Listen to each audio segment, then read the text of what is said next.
Short video lang po patungkol ito sa ang Kristiyano ba ay kinomand ng Diyos na mag-rebuke ng mga evil spirit, like may mga taong sinasapian ng masamang espiritu. Tayo ba ang mga Kristiyano ay kinomand ng Biblia na i-rebuke yung mga evil spirit na yun?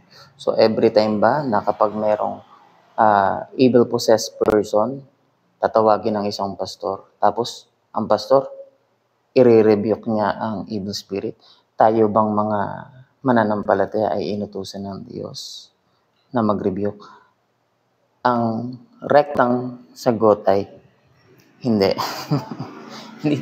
Ang Bible, hindi tayo inutusan o hindi nagko-command na mag-rebuke tayo ng evil spirit sa mga taong sinasaniban nito.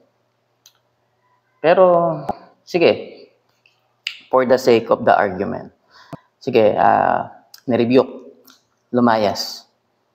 Ang problema, pwede pa rin bumalik yun.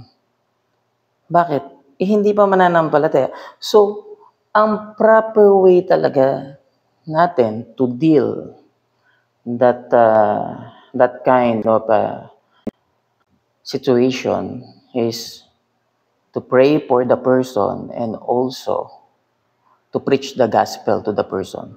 Because faith cometh by hearing, hearing by the word of God.